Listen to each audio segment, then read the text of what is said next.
Send them bastards back. I'm sure that paperwork comes in Spanish. Ignorance and immigrants, they mix together. Look at these people here.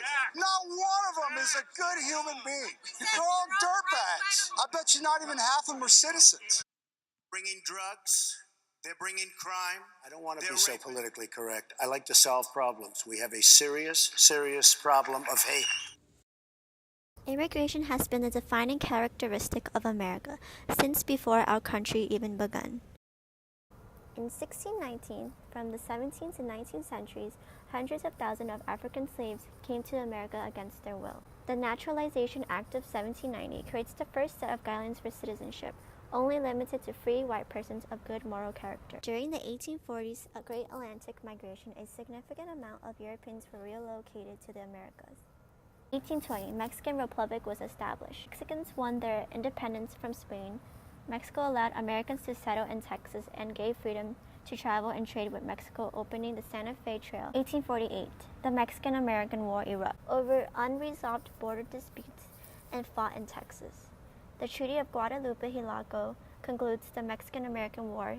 80,000 Mexicans gained citizenship. From the 1880s to 1920s, the third wave involved Jews from Eastern Europe and Russia fleeing religious persecutions are among the largest groups. During the 19th century, a small but significant amount of Asian immigrants arrived to the U.S.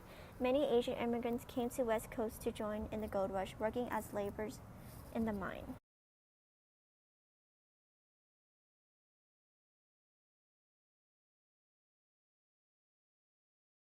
Hi, Chris. Hi, Jenny. Okay, I'm going to ask you some questions about Daca. Is that okay? Yeah, it's fine. So the first question is, at what age did you come to the United States? I arrived at the United States at the age of 2. So the second question is, how did you find out about Daca? I found out about Daca through one of my teachers my senior year. I actually don't remember her name, but I was introduced to one of the Spanish teachers that ran this program for Latino students. Mm-hmm. He told me about a scholarship there was for Daca, Mm-hmm. and that they would pay for it and get you a lawyer as well for it. So when did you get Daca? I got it in 2015. So how long has that been? A couple of years now. A couple of years. How old are you right now? 24. Do you remember how much it costs to get Daca? Well, the first time I got Daca, I didn't pay anything for it, and I did not know how much it costed. But the second time I renewed it, it probably cost me around $495. Oh, so you have to renew Daca? You have to renew it. And you have to pay all over again? Yes. How has that benefited you? Well, it's been benefiting me by not fearing of getting deported, allowing me to work. I can work legally here. I don't have to be afraid of using someone else's documents to work. Mm-hmm. And it's helped me out in that way, opened me doors to like getting a driver license, and having a social to work with, basically. So without Daca, how do you think your life would be? I guess pretty hard, because I'll have to be doing something illegal, or basically just be sent back to Mexico if I don't want to be doing something, working with other people's papers here. It just forced me to go back to Mexico. Mm-hmm. So you're pretty grateful you have Daca, and it has helped you a lot? I'm pretty thankful. Yeah. Okay. And it's been a changer in my life, like keeping me in a good track, not doing anything bad to damage my records, to losing Daca, because it's a pretty important thing.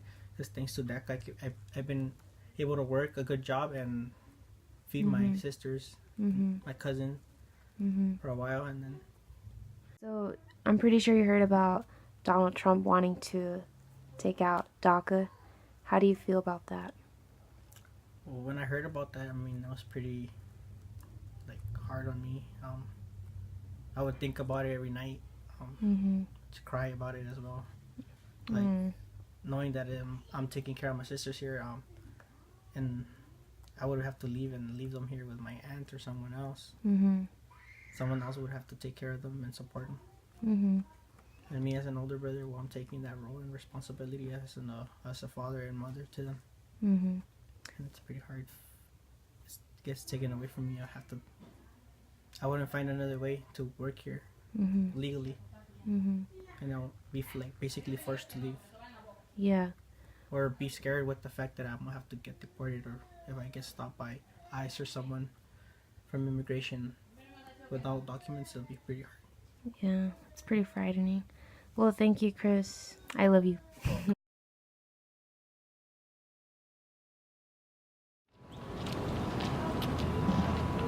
Past year, we noticed minority bans from our country.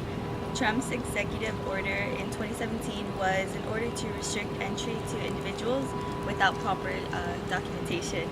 He suspended the entire U.S. refugee admission system for 120 days. Later on in January 27, 2017, the Trump administration banned entry from 7 major Muslim countries for 90 days. After that, in September 2017, the president promised to terminate the Daca program, meaning that this would affect new recipients and didn't allow new requests.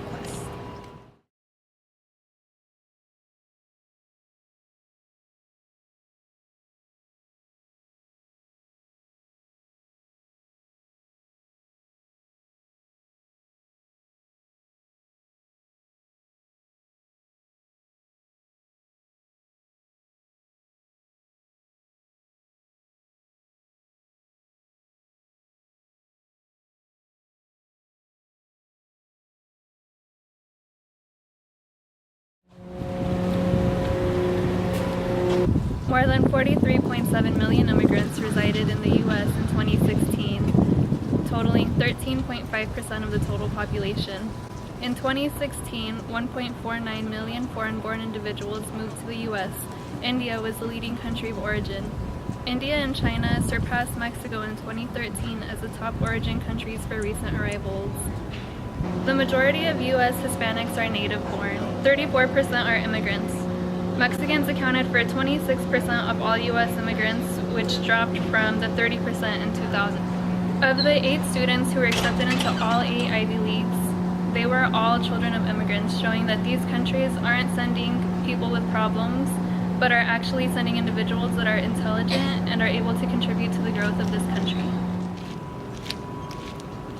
People believe that achieving residency is easy and quick. What they don't know is that achieving residency may take a very, very long time. Another thing people don't understand or realize is that getting your residency is very, very costly. Many individuals have to pay legal fees and costly lawyer and attorney fees. And that's not all. Once you achieve residency, you must wait a period of 5 years to apply for citizenship.